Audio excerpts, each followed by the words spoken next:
At 5:27 a.m., a man from a tow yard in Stockton said my Tacoma had been impounded overnight from a condo complex I had never heard of. I was still in bed in Folsom with my wife supposedly on a night shift at Sutter Rowville, the best set of keys on our dresser glinting in the early blue light. I staggered into the garage to prove him wrong and stared at an empty bay where my truck should have been. I have learned that a life does not implode at a single moment so much as it tears along seams he ignored. My seams were the ones I had stitched myself over 9 years of marriage, home renovation contracts I padded with overtime so we could finally finish the kitchen, an e-commerce side business selling drawer hardware and cabinet pulls out of a rented storage cage, a schedule that started before sunrise and ended long after my wife closed her charting laptop. We bought the starter house off Blue Ravine Road, close to Lake Natoma and a short hop from Costco Rancho Cordova where I bought lumber by the cart. She became an ICU nurse, first a traveler and then permanent at Sutter Rowville, and spoke about night shifts the way runners talk about mile markers, a rhythm she could survive with iced coffee and adrenaline. We had one son together, Max, 4, whose favorite thing in the world is tossing pebbles into the American River, and her daughter from a previous relationship, Abby, 14, who puts on earbuds and studies at the kitchen island under the soft glow of the new pendant lights I installed.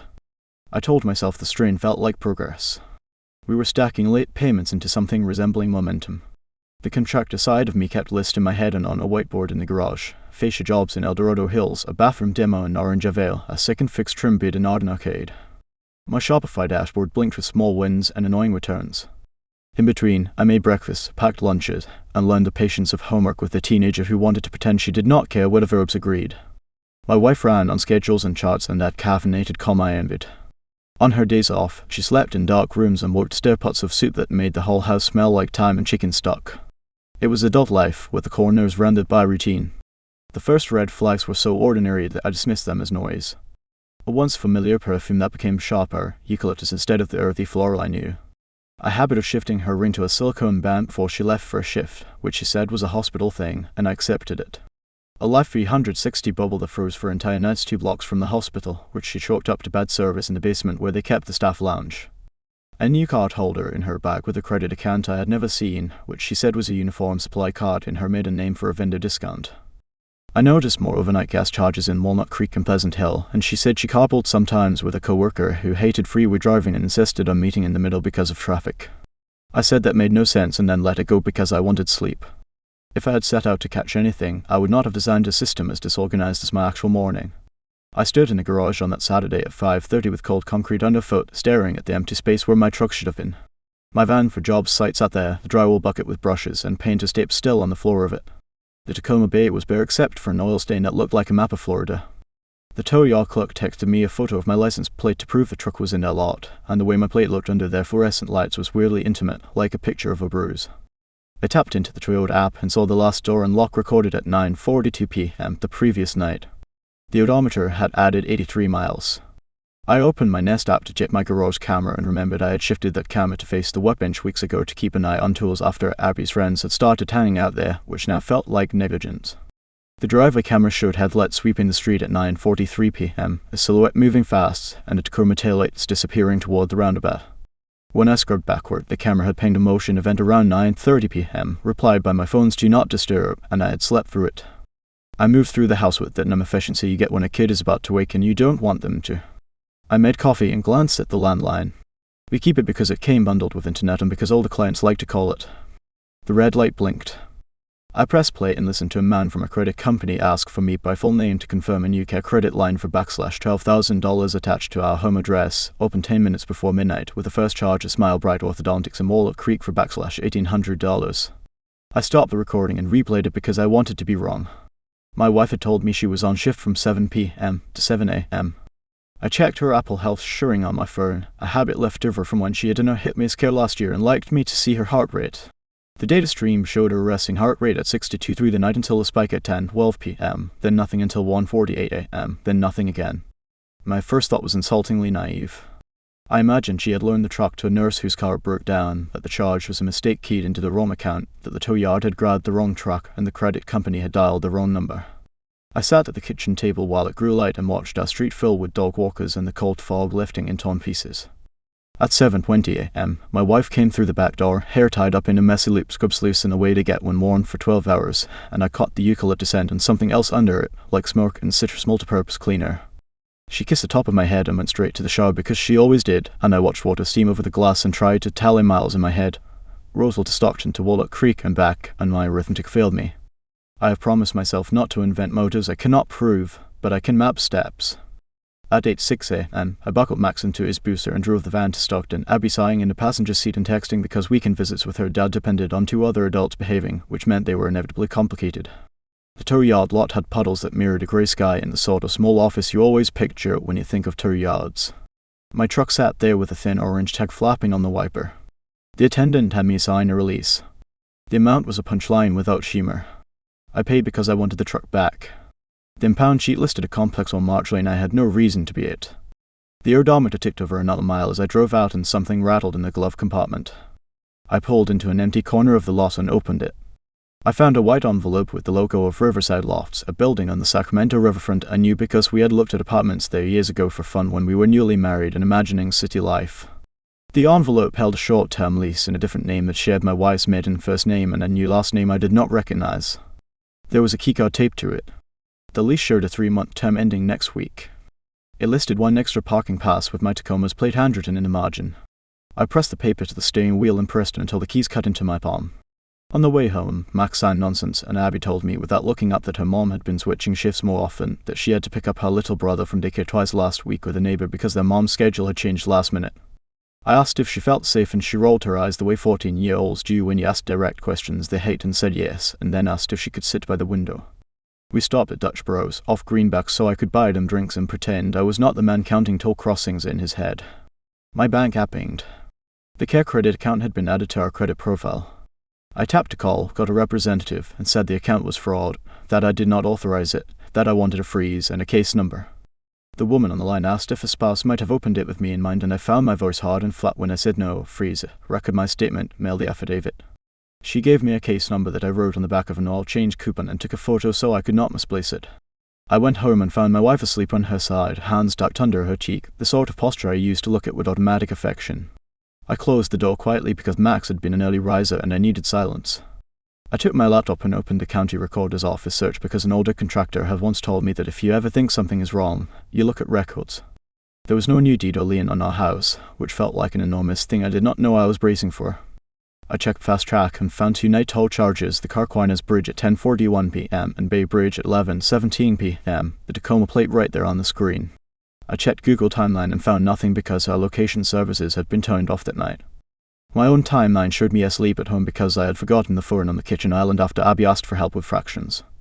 I scrolled back through bank charges and saw a boutique hotel in Midtown called the Citizen built 2 weeks ago for a midweek overnight, the charge sitting unnoticed because I had been at a job site until late that day and fell asleep with a sore back. Before noon, I sent an email to the HR address listed in my wife's employee handbook, which I had found in the bottom of a tote. It was short and bland, a request to confirm shifts for the past month because of an insurance matter. I felt petty and disloyal drafting that, but I had promised myself to map steps. I created a new checking account at our credit union from my phone and scheduled transfers of my contracted payments to it. I froze our joint card limits to a threshold that covered groceries and child expenses and nothing else. I pulled the spare garage opener from the kitchen drawer and removed its batteries because I wanted to control something physical. I texted our babysitter to ask if she could confirm the time she had worked the past 2 Fridays and whether she had observed any unusual visitors. She wrote back quickly with a list and a note that she had seen a man in fire department gear drop my wife off once at 6 a.m. 2 weeks ago, that she had assumed it was a coworker or a safe ride, and that she wanted to make sure she was not in trouble. I told her she was not and thanked her with a tip I could not afford. It is easy to call yourself a fool when you connect dots you ignored. It is harder to remember that you loved a person who once cried on your couch after her first code blue as a new nurse, who held your hand during her stepfather's funeral in a little church in Citrus Heights with fading carpet and a piano that sounded slightly off. I made Max a grilled cheese and read him a picture book about construction trucks because it felt like I was doing something ordinary. I told Abby she could watch Netflix with the volume down if she finished her assignment, which she did because she is a responsible kid in a world where adults keep stepping on the same rake. I sat at the kitchen island with my notebooks and sorted receipts into piles the way I do when a client tries to argue a change order, each little rectangle of paper proof of something I could not name. That evening, her parents invited us to dinner for Abby's birthday planning. I did not want to go, but I felt like avoidance would make everything worse. We met at Olive Garden on Sunrise Boulevard because her dad likes their breadsticks, and there were cousins and photos passed around on phones and a plan for a weekend barbecue in Fair Oaks when the weather cooled. My wife looked tired and ordinary in the way of someone who worked nights. I watched her sip water and touch her hair and laugh at her brother's story about a new puppy. When the appetizers came, I excused myself and went to the car, opened the center console of the Tacoma where I had moved the envelope, and looked at the Riverside Lofts keycode again because tactile proof made me both steadier and sicker. I put it into my wallet and walked back in. At the table, I waited until Abby was at the salad bar with her cousins and then placed on the table a printout of the FasTrak charges, the impound receipt, and the CareCredit case number I had already memorized. I said I needed help understanding my wife's new schedule because it had led to serious financial mistakes in the tow, and I emphasized the money because I wanted to appear reasonable. Her mother looked from the papers to her daughter and used her hands the way mothers do when they want to contain a scene. Her father asked about the impound fee like a man who had once paid one himself. My wife was still in a way I had seen in other contexts, a blankness that looks like focus. She said she would explain later, that she did not owe anyone here an explanation, that this was not the place. I said I appreciated that it was not ideal, but that we were past ideal. A server refilled water glasses and looked anywhere but at us because public messes make strangers ache. The energy at the table shifted when I pulled out my phone and opened the Nest app and showed a clip of my truck leaving our driveway on the night she claimed to be at the hospital, in a timestamp sliver that matched the car coiner's toll time.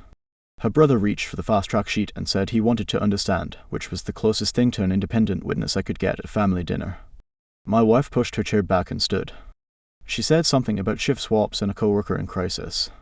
The words she used did not matter in that moment because I watched her mother's face move through concern into a quiet calculation I had seen in divorced friends' parents. Abby returned to the table and looked from the papers to her mother to me in a way that felt like I had dropped a heavy object onto my own foot and then asked the room to sympathize. The next day, HR responded to my email with a neutral confirmation that my wife had been off the previous night and had swapped 3 recent night shifts.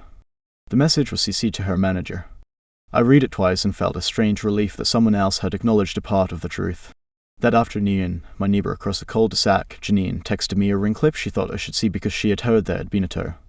The clip showed my wife walking to the Tacoma with a man taller than me wearing a hoodie with the Sacramento Fire Department emblem, his arm reaching for the passenger door. It was an autumn night, the kind where the air tastes like ash and leaf mold near the river. Janine's camera had a cheap fisheye, but I could see enough to know I would recognize the man if I was in the same room with him. I needed one more proof that wasn't an interpretation. My dashcam was one of those no-frills models that overwrites itself every week unless you pull the card. I remembered that I had set it to auto-connect to my Wi-Fi when I pulled into the driveway. I had probably captured something. I opened the app and, to my shock, found a partial upload of clips from the night in question, the upload having started when the truck returned but been interrupted by me unplugging something in the garage the next morning. The clips were short and grainy, flashes of the car coiner's bridge lights, the Bay Bridge toll booth, reflections of city light on glass. The audio was a murmur and I could not distinguish words, but I heard the cadence of my wife's laugh that I have known for a decade and a deeper murmur in reply. There was a moment where the camera caught a parking garage wall and a sign that said Riverside Loft Resident Parking in the frame. I watched my own truck enter a place that had been a daydream once and now felt like a set built for someone else's life. When you gather enough proof, you get to choose your next failure. I scheduled a consult with a family attorney in downtown Sacramento and took the morning off from a job in Carmichael to do it. The attorney's office had a thick rug and framed diplomas and the sort of expression professionals get when they have seen too many versions of the same story. I laid out the impound sheet, the credit case number, the HR email, the ring clip, the dashcam capture, the lease keycard, and the babysitter's text. The attorney asked if there were children and I said yes and said their ages, and the attorney's mouth moved into a line I did not want to see. We discussed custody arrangements, temporary orders, a timeline for a separation filing. I was advised to open a separate account for my business and come and pay a documented allowance to the joint household account for groceries and utilities.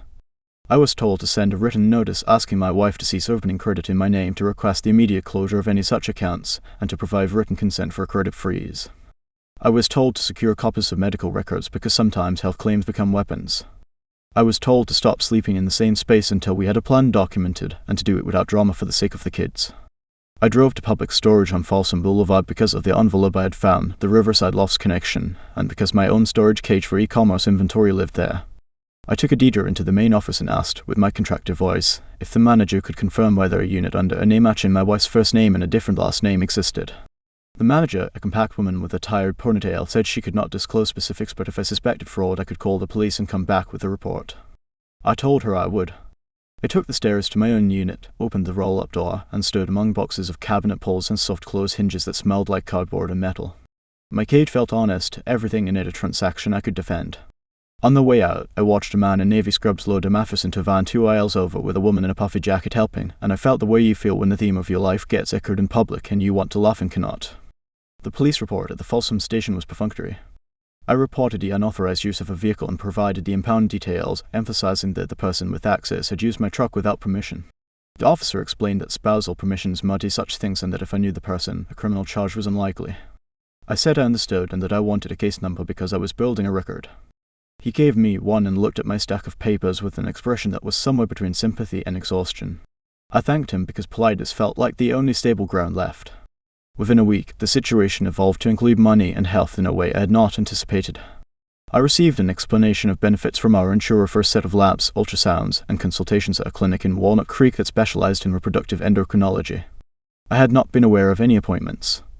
My wife had told me 2 months earlier that she wanted to focus on her career and that we should table conversations about a second child because her schedule was unworkable. The EOB listed my name as a guarantor and included a partial description of procedures that, if interpreted a certain way, suggested my wife had been monitored for early pregnancy loss. I say interpreted because those codes are opaque and I am not a doctor, but I am not illiterate either. I sat at the kitchen island and read those codes until the numbers blurred. It would be easy to insist that this was the twist that broke me. It would be truthful to say that I felt something unspoiled inside me that day that I cannot spoil back. I had thought my choice was between living with a liar or leaving one. The EOB suggested a third option, a life where you were responsible for the pain of people you did not even know you were hurting. I wrote a letter at my attorney's suggestion, printed it, and left it on the dining table for my wife to find. It asked for 2 things: consent to run an STD panel so we could plan responsibly for the kids, and consent to a DNA test for our son, not because I doubted his paternity, but because any future disputes would be better settled by facts now than by inference later. I said I would pay all related expenses, schedule the appointments at the lab on Iron Point Road, and share results in a sealed envelope. I said I would freeze my credit and as she did not respond by Friday. I kept my pen strokes neat because I hate my own sloppy writing and I wanted this to feel like a contractor estimate, clean lines, clear scope. Perhaps you would have done this differently. Perhaps you would have confronted loudly in the kitchen or quietly in the bedroom or counseling that you scheduled months earlier. I found that I could not tolerate words anymore. Words had become the primary way I had been misled. I needed actions captured by cameras and bills and the click of a stapler in an HR office to act as my dialogue. I took Max to preschool off Blue Ravine. I picked up Abby from her study hall late and apologized with genuine gratitude for her patience. I set out meals in plastic containers and labeled them because I did not want anyone hungry because I was angry. I went to the Riverside Lofts building at sunset and stood across the street by the river walkway and looked at the floor of windows with plants in them and glimpses of life inside with warm lamps and small tables. I held the keycard in my pocket and did not use it because I wanted the next step to be legal even if it cost me time I could not afford. The public scene I did not plan for arrived care of my wife's HR department. It turned out that my email had triggered an internal review of shift swaps because overtime budgeting had been off, and her manager called a meeting. My wife asked me to attend because it involved the household schedule and care for Max, and also, I suspect, because she thought I might be an intimidating prop. I sat in a base conference room with a manager who wore a Sutter badge with a calm expression, an HR generalist who printed things quickly with practiced hands, and my wife, who stared at a point in the wall as if she could will a door into existence. The manager laid out a series of shift swaps and absences and then slid a set of screen prints of punch and times across the table with gaps. The HR generalist asked about the nights in question. My wife said very little, which made the room shrink strangely. I slid across copies of the impound receipt and the total charge times and said I was concerned for household stability. The manager said they were issuing a written warning and that further discrepancies would result in suspension. The HR generalist had a witness initial the form and then asked if my wife understood. It felt like watching a patient's monitor flatline in slow motion, and I knew nothing about medicine beyond what I have overheard. I signed as having been present and felt my hand shake now that I had outsourced the holding of firm lines. After that meeting, I stopped sleeping in our bedroom. I moved to the couch with a blanket and a resolve that was half sternness and half self-protection. I told the kids I had fallen asleep watching a movie and made it a game to pile pillows around me like a fort because I refused to make them collateral damage in a fight they did not choose. I set up a schedule for drop-offs and pickups that worked regardless of whether my wife showed up on time. I gave her access to the shared calendar and shut off bank alerts to her phone because she had not earned them. I asked the attorney to file for separation with an initial custody plan that kept the kids in the house and allowed me to stay in the guest room when I had them overnight. I sent copies of my boundaries to my wife in an email for the record. No third parties in the house, no unscheduled absences with the kids, no new credit lines, no shared passwords until a counselor could mediate. The email was short and read like a work memo because the emotion had to be kept elsewhere or I would not be able to function. The reveals kept appearing at the rhythm of real life, not like tidy scene changes. I discovered a second phone in the laundry basket that had slid under a shelf, the cheap Android kind you buy at Walgreens that still had a protective film curling at the edge. It contained a handful of photos of river views and a man's elbow in the jacket with the fire department patch and a selfie with my wife's hair tucked into a beanie that I had never seen. I found in her glove box a parking ticket from Lafayette stamped at a time she was supposed to be catching up on sleep, with a scroll that looked like the name Evan, and kisses of sugar-free gum I had never seen her chew. I received a letter from Smile Bright Orthodontics explaining that because the CareCredit line had been frozen, the first installment for a set of aligners could not be processed and asking me to call to arrange an alternate form of payment. I called and explained that line was fraud and the patient listed was not me, and the receptionist apologized with their practiced sincerity and told me she would adjust the ledger. Then there were the little forensic breadcrumbs I would have mocked before I learned I could be the sort of person who holds his breath over them. The driver's seat in my truck adjusted forward by a notch it never is because I am not short. A faint ass smell in the back seat, the kind that clings to fabric from a jacket worn near a brush fire. A small square of paper smashed under the console that turned out to be a parking stub for the Riverside Lofts garage. My wife's silicone ring in the cup holder. A discordant song added to our shared Spotify, a gym playlist I would never choose. It is embarrassing to assign meaning to these, but if you have ever needed proof against denial, you know that small items have outsized weight. We live in a community where people notice. Janine Wavemoren stood at the Cub Longer with her trash bin on Wednesday nights and asked neutral questions about the kids that access my capacity to be civil. Abby's math teacher emailed to say she had noticed a dip in focus and wanted me to know that she was available if we needed anything. I thanked her with a sentence that avoided details because grown-ups deserve privacy too. Our pastor, whom we see once a month because obligation dies hard, asked in the lobby if everything was okay and pressed my shoulder in a way that made me want to reevaluate attendance. Neighborhood kids came by with muddy shoes to ask if Abby could bike to the park, and Abby gave me the look kids give parents when they are thinking big and decide they will accept slightly less freedom than they want. At a neighbor's Sunday barbecue, the smoke smelled like summer, and I could not stop my jaw from clenching every time a firefighter walked by on the street with a foil pan because I did not think I would recognize the man, and yet my body believed it would. I had to test myself. I went back to Riverside Lofts during lunch on a Wednesday when I had told a client the trim was drying. I parked near the river walk, sat on a bench, and held the keycard in my pocket like an old object you can worry smooth. At 1:20 p.m., a man in a black pullover with a fire department logo on the sleeve walked out with a grocery bag. He was taller than me and broader in the shoulders, the sort of man who probably could carry a body down a stairwell, which is to say a hero by any reasonable standard. He threw the bag into the back seat of a dark grey SUV and looked like he had slept 4 hours. He saw me by accident, the way a person scans their surroundings, and did not look again. I felt nothing at first, and then a wave of heat that made it difficult to focus. I did not follow him because that was a line I had drawn for myself. I watched the river move brown and green in the breeze and listened to a cyclist's tires hum on the concrete and thought that the city looked very beautiful for a place containing my humiliation. The custody plan became an emergency when my wife did not come home on a Saturday morning she had agreed to, and then texted that a co-worker had been in a car accident and she had to go to a hospital an hour away. I had already learned that this sort of text meant the opposite. I called her mother, who came and took Max to the park so he would not see me angry. I forwarded my wife the written separation terms again and said the schedule we had agreed on was the schedule we would stick to. I used my new habit of writing like a contractor, bullet points and bold headings, friendly and firm. She did not respond. I texted the babysitter to say we would pause for a week while adults sorted things. I called my attorney, who filed for temporary order enjoining overnight absences not on the schedule without mutual consent. The court set a hearing, and I wrote the date on the whiteboard in dry erase letters as if it were just another big deadline. People who have not been through this will ask why I did not leave the first time a story did not make sense. People who have will recognize that stories do not collapse on the first inconsistency. They collapse when you realize that the future tense of your relationship has been stolen, that you have become a reactive person instead of a building one. I have wanted to save a marriage because I have a bias toward repair.